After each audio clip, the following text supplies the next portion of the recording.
जय हिंद प्यारे साथियों, कैसे हैं सभी के सभी। आशा करते हैं कि आप सभी ठीक होंगे, आप सभी मस्त होंगे और आप सभी एग्ज़ाम के लिए सीरियस होंगे। मैं आप सभी के एग्ज़ाम को और आसान बनाने के लिए लेकर चला आया हूँ आज बायोलॉजी अध्याय के 2, जिसका नाम है पुष्पी पादपों में लैंगिक जनन। इसका नाम है पुष्पी पादपों में लैंगिक जनन का सारा ऑब्जेक्टिव क्वेश्चन लेकर चला आया हूँ। वीवीआई ऑब्जेक्टिव जो भी है उन सारे सवालों को लेकर चला आया हूँ।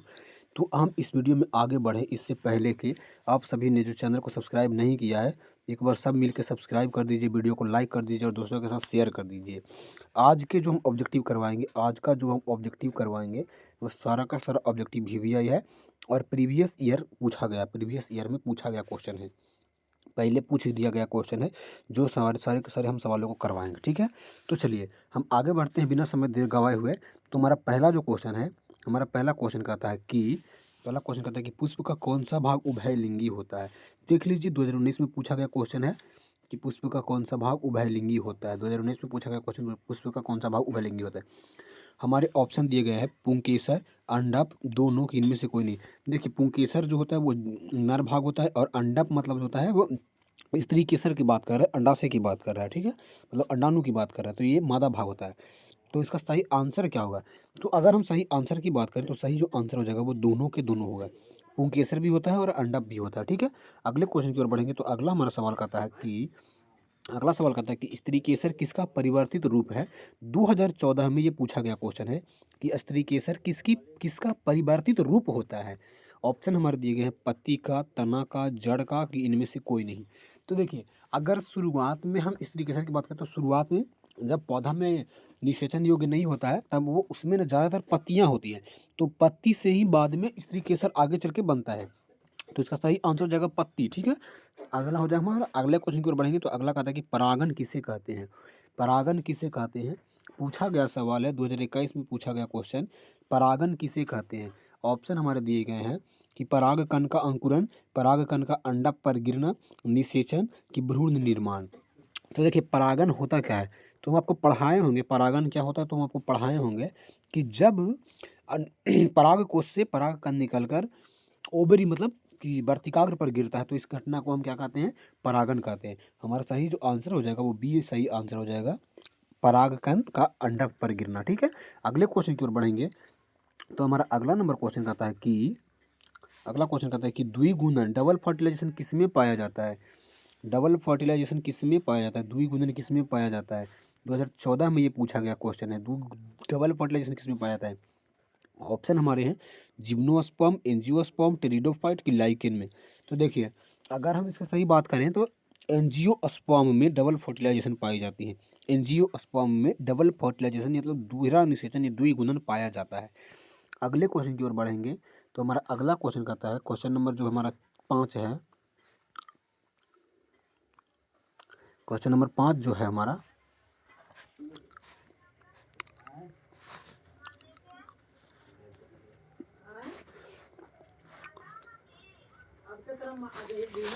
पांचवा नंबर क्वेश्चन कहता है कि जब परागकण उसी पुष्प के वर्तिकाग्र पर गिरते हैं तो यह क्या कहलाता है। 2021 में पूछा गया क्वेश्चन है कि जब परागकण उसी पुष्प के वर्तिकाग्र पर गिरते हैं तब वह क्या कहलाता है, स्वपरागन, परपरागन, की द्विगुणन या निषेचन। तो देखिए अब पढ़े होंगे क्रॉस पॉलिनेशन और सेल्फ पॉलिनेशन। तो स्वपरागन क्या कहता है कि जब उसी पुष्प का परागकण उसी पुष्प के वर्तिकाग्र पर गिरना चाहिए, और पर परागन क्या कहता है कि किसी दूसरे पुष्प पर गिरना चाहिए। तो ये जो होता है, ये हमारा जो होता है सही आंसर जो होगा हमारा, ये स्वपरागन होगा। ऑप्शन नंबर बी जो हमारा है वो सही हो जाएगा ऑप्शन।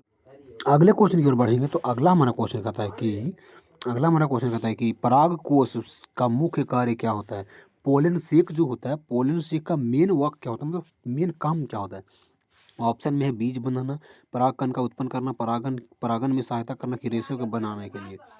तो देखिए इसका सही आंसर क्या हो जाएगा, इसका जो सही आंसर हो जाएगा हमारा, इसका सही आंसर होगा परागकण को उत्पन्न करना। परागकण को उत्पन्न करना ही इसका सही आंसर हो जाएगा। ठीक है, बढ़ेंगे। तो अगला हमारा क्वेश्चन कहता है कि स्त्री दल चक्र पुंगों से बना होता है। स्त्री दल चक्र मतलब निम्न में से कौन कौन से भाग हैं, वो स्त्री चक्र का भाग होता है, स्त्री केसर का भाग होता है। ऑप्शन हमारे हैं स्टिग्मा, स्टाइल, ओवरी, की इनमें से सभी। तो देखो स्टिग्मा का मतलब होता है वर्तिकाग्र, स्टाइल का मतलब होता है वर्तिका और ओवरी का मतलब होता है अंडाशय। तो ये तीनों के तीनों जो हैं वो मादा भाग होते हैं। हमारा सही जो आंसर हो जाएगा, हमारा सही आंसर जो होगा, सही आंसर हो जाएगा हमारा उपयुक्त सभी डी, इनमें से सभी जो होगा हमारा सही आंसर हो जाएगा। ठीक है, अगले क्वेश्चन की ओर बढ़ेंगे। तो अगला कहता है कि ईस्ट द्वारा जनन किसमें होता है? ईस्ट में जनन मुख्यतः किसके माध्यम से होता है? ईस्ट में जो जनन होता है वो किसके माध्यम से होता है? 2019 में ये पूछा गया क्वेश्चन है कि ईस्ट में जनन किससे होता है। ऑप्शन हमारे दिए गए हैं मुकुलन, विखंडन, परागन की इनमें से सभी के द्वारा। तो देखो ईस्ट में जो जनन होता है वो मेनली मुकुल के द्वारा होता है, तो मुकुलन होगा। ठीक है, मुकुल के द्वारा होता है तो मुकुलन इसका सही आंसर हो जाएगा। अगले क्वेश्चन की ओर बढ़ेंगे। तो अगला हमारा क्वेश्चन आता है कि क्लोरोफिला, क्लोरोफिला निम्न में से क्या है? क्लोरोफिला निम्न में से क्या होता है? ऑप्शन हमारे दिए गए हैं शैवाल, जीवाणु, प्रोटोजोआ या एक कोशिकीय प्रोटीन। तो देखो क्लोरोफिला जो होता है वो एक प्रकार का शैवाल होता है। क्लोरोफिला एक प्रकार का शैवाल होता है। ठीक है, अगले क्वेश्चन की ओर बढ़ेंगे। तो 10वां नंबर क्वेश्चन हमारा कहता है कि 10वां नंबर क्वेश्चन कहता है कि निम्नांकित में से कौन एक जलीय पौधा है? निम्नांकित में से कौन एक जलीय पौधा है? 2020 में ये पूछा गया क्वेश्चन है। निम्नांकित में से कौन एक जलीय पौधा है? कौन एक जलीय पौधा होता है? ठीक है, जलीय पौधा निम्न में से कौन? हमारा ऑप्शन दिया गया ट्रापा, हाइड्रीला, जलकुंभी की ये बी और सी दोनों। तो देखो अगर बात करेंगे जलीय पौधा के तो बी और सी दोनों हैं। हाइड्रीला और ट्रापा दोनों के दोनों एक जलीय पौधा हैं, तो बी और सी दोनों जो हमारा होंगे वो सही आंसर हो जाएगा। ठीक है, अगले क्वेश्चन की ओर बढ़ेंगे। तो अगला कहता है कि एंटीक्लाइन कोशिका किसको दर्शाती है? एंटीक्लाइन कोशिका किसको दर्शाती है? ऑप्शन है समसूत्री विभाजन कोशिका, समसूत्री कोशिका विभाजन को, अर्धसूत्री कोशिका विभाजन को, कि एंडोमाइटोसिस कोशिका विभाजन को, कि एंडोमाइटोसिस तथा बहुगुणिता को। तो देखिए अगर हम बात करें एंटीक्लाइन कोशिका को, तो एंटीक्लाइन कोशिका जो होता है वो एंडोमाइटेसिस कोशिका विभाजन को दर्शाता है। एंडोमाइटेसिस कोशिका विभाजन को ये दर्शाता है। हमारा सही आंसर हो जाएगा सी। अगले क्वेश्चन की ओर बढ़ेंगे। तो अगला क्वेश्चन हमारा कहता है कि जब अंडाशय में स्टिग्मा एक दूसरे से जुड़े रहते हैं तब वह क्या कहलाता है? तब वह क्या कहलाता है? ऑप्शन हमारा है युक्तांडपी, युक्तांडपी, एकतांडपी की बहुतांडपी। तो देखो जब अंडाशय और स्टिग्मा एक दूसरे से डिटैच होते हैं, जुड़े हुए होते हैं, तब वह जो हमारा होता है वो युक्तांडपी कहलाता है, तब वो हमारा युक्तांडपी कहलाता है। ठीक है, अगले क्वेश्चन की ओर बढ़ेंगे। तो अगला हमारा कहता है कि पेस्टिलेट शब्द का प्रयोग पेस्टिलेट शब्द का प्रयोग किसके लिए किया जाता है? पेस्टिलेट जो शब्द है वो किसके लिए उपयोग करते हैं? ऑप्शन में हमारे द्विलिंगी पुष्प के लिए, एकलिंगी स्त्री पुष्प के लिए, एकलिंगी नर पुष्प के लिए, कि स्टेमिनेट पुष्प के लिए। तो देखिए पेस्टिलेट जो वर्ड है, पेस्टिलेट वर्ड का उपयोग जो हम करते हैं वो एक लिंगी स्त्री पुष्प के लिए किया जाता है, एक लिंगी स्त्री पुष्प के लिए करते हैं। ठीक है, अगले क्वेश्चन की ओर बढ़ेंगे। तो अगला हमारा क्वेश्चन कहता है कि परागकण मुखिया क्या है? परागकण मुखिया क्या है? मुख्यतः परागकण क्या होता है? 2013 में ये पूछा गया सवाल है। ठीक है, 2013 में ये पूछा गया सवाल है। स्पोरोफाइट, युग्मक, नर युग्मक, इनमें से कोई नहीं। तो देखो परागकण जो होता है वो परागकण क्या होता है? हमारा नर युग्मक होता है, परागकण नर युग्मक होता है। सी इसका सही आंसर हो जाएगा। अगले क्वेश्चन की ओर बढ़ेंगे। तो अगला हमारा क्वेश्चन कहता है कि परागकण परागन हो सकते हैं, परागन हो सकते हैं, कैसे हो सकते हैं? गैमेटोफाइट हो सकते हैं, सजावटी हो सकते हैं, एलर्जी कारक हो सकते हैं, कि इनमें से सभी हो सकते हैं। देखो परागन जो होता है वो सभी के सभी हो सकते हैं। गैमेटोफाइट भी हो सकता है, सजावटी भी हो सकता है और एलर्जी कारक भी हो सकता है। ठीक है, अगले क्वेश्चन की ओर बढ़ेंगे। अगले क्वेश्चन में कहता है कि अनुकूलन परागन वाले पौधे निश्चित रूप से होता है। 2013 में ये सवाल पूछ लिया गया है कि अनुकूल परागन वाले पौधे निश्चित रूप से होता है, क्या होता है? स्वपरागन, पर परागन, दोनों की इनमें से कोई नहीं। तो देखो अनुकूलन वाले जो होते हैं वो स्वपरागन वाले होते हैं, क्योंकि उनको एडॉप्टेशन में होते हैं तो वो स्वपरागन ही हो सकता है। ठीक है, अगले सवाल की ओर बढ़ेंगे। तो अगला नंबर क्वेश्चन कहता है कि बेलिसेनेरिया पुष्प है। बेलिसेनेरिया पुष्प के मतलब पुष्प क्या है? जब बेलिसेनेरिया के पुष्प होते हैं, ऑप्शन हमारे हैं इस तरह से वायु परागित, कांटे परागित, जल परागित, की जंतु परागित। तो देखो अगर बात करें बेलिसेनेरिया की तो ये जो होता है वो जल परागित पुष्प होता है। ठीक है, जल परागित पुष्प होता है। अगले क्वेश्चन की ओर बढ़ेंगे। तो अगला हमारा क्वेश्चन कहता है कि निम्न में से कौन सा भाग जलाश्रय है? कौन सा पौधा जलाश्रय है? मतलब निम्न में से कौन सा जलीय पौधा है? सिंघाड़ा, नागफनी, शीशम की एकेसिया। देखो, अगर जलीय पौधा की बात करेंगे तो सिंघाड़ा जो होता है वो जलीय होता है। वो जल में जो होता है सिंघाड़ा, जो हम खाते हैं छील के, उसको जो सिंघाड़ा बोलते हैं। तो जलीय जो होता है, जलीय पौधा होता है, सिंघाड़ा होता है। ठीक है, अगले सवाल की ओर बढ़ेंगे तो अगला हमारा कहता है कि परागभित्ति होता है, परागभित्ति होती है। परागभित्ति के स्तरीय होता है, ये पूछ रहा है। एक स्तरीय, द्विस्तरीय, त्रिस्तरीय की कोई स्तरीय नहीं। तो देखो, अगर बात करेंगे कि परागभित्ति की, तो परागभित्ति जो होता है वो द्विस्तरीय होता है। परागभित्ति द्विस्तरीय होती है। ठीक है, अगला क्वेश्चन पढ़ेंगे तो अगला क्वेश्चन कहता है कि कुसुमाभ्र माता कोशिका से क्या बनता है। कुसुमाभ्र माता कोशिका से क्या बनता है, 2013 में ये पूछा गया क्वेश्चन है।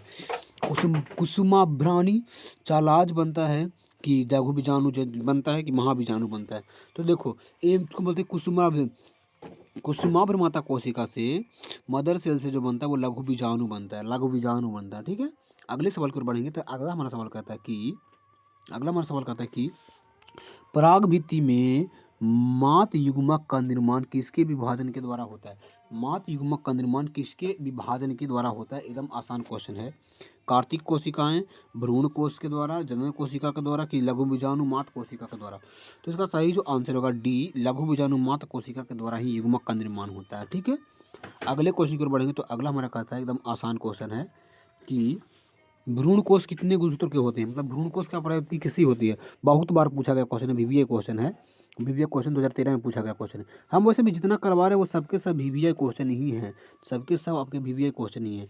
अगर आपको पसंद आ रहा है तो आप वीडियो को एक बार लाइक कर दीजिएगा, दोस्तों के साथ शेयर कर दीजिएगा और चैनल को सब्सक्राइब कर दीजिएगा। ठीक है, तो भ्रूण कोश जो होता है वो त्रिस्तरीय होता है। ठीक, भ्रूण कोश त्रिस्तरीय होता है। एक ट्रिक से इसको याद कर लीजिएगा कि एक ट्रिक से इसको याद कीजिएगा कि एक होता है हमारा युग्मक, एक होता है हमारा युग्मक। ठीक है, युग्मक, दूसरा हमारा होता है युग्मनज, युग्मनज, युग्मनज, मनज, और तीसरा हमारा होता है भ्रूणपोष। तो युग्मक जो होता है वो एन होता है अगुणित, युग्मनज जो होता है वो 2n होता है द्विगुणित, और भ्रूणपोष जो होता है हमारा, भ्रूणपोष जो होता है वो 3n होता है त्रिगुणित। ठीक है, अगले क्वेश्चन की ओर बढ़ेंगे तो इसका सही जो आंसर हो जाएगा वो 3n हो जाएगा त्रिगुणित। अगले क्वेश्चन की ओर बढ़ेंगे तो अगला हमारा क्वेश्चन आएगा कि बीज कोष खाया जाता है, निम्न में से किसका बीजकोष खाया जाता है।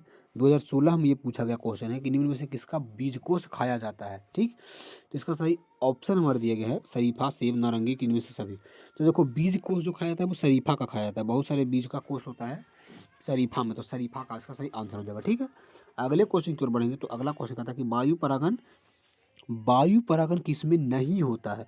2020 में ये पूछा गया क्वेश्चन है कि वायु परागन निम्न में से किसमें नहीं होता है।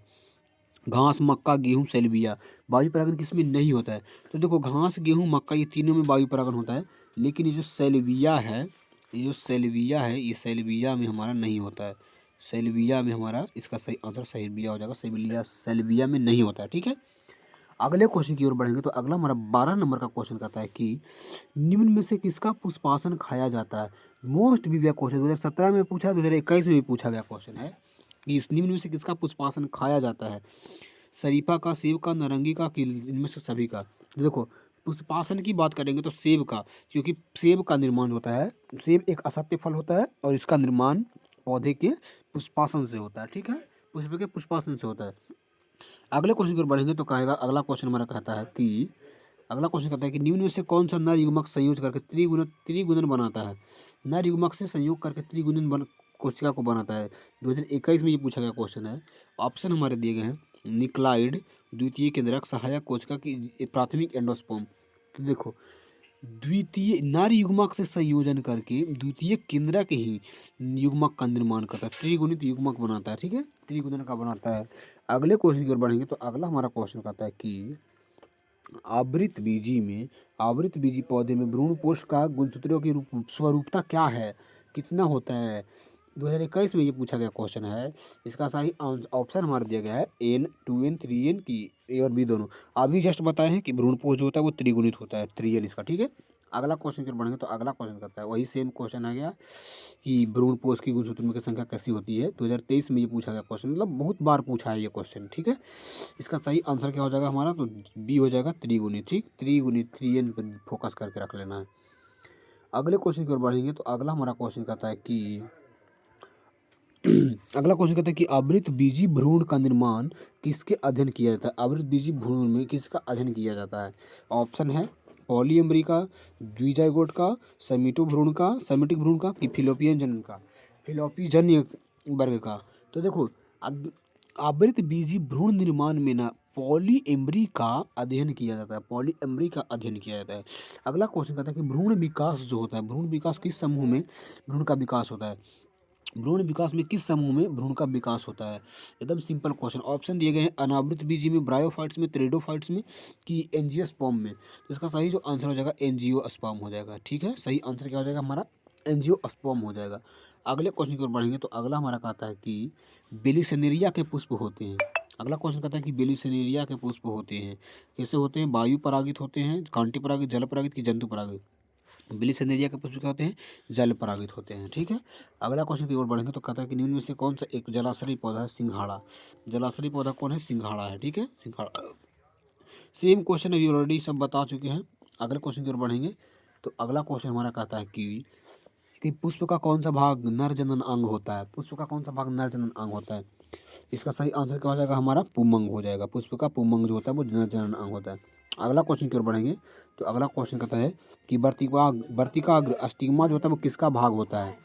पुमंग, जयांग, दलपुंज की पुष्पासन? तो सही आंसर हो जाएगा जयांग का। ठीक है, जयांग का इसका भाग होता है। अगले क्वेश्चन की ओर बढ़ेंगे तो अगला हमारा क्वेश्चन कहता है कि एक लिंगी पुष्प का उदाहरण है, निम्न में से कौन सा एक लिंगी पुष्प का उदाहरण? उड़हुल, गुलमोहर, पपीता की गुलाब। एक लिंगी पुष्प का उदाहरण होता है पपीता। ठीक है, अगले क्वेश्चन की ओर बढ़ेंगे तो अगला क्वेश्चन कहता है कि द्विलिंगी पुष्प का उदाहरण है। द्विलिंगी पुष्प का उदाहरण कौन हो जाएगा? द्विलिंगी पुष्प का उदाहरण क्या हो जाएगा? गुलमोहर। ठीक है, गुलमोहर।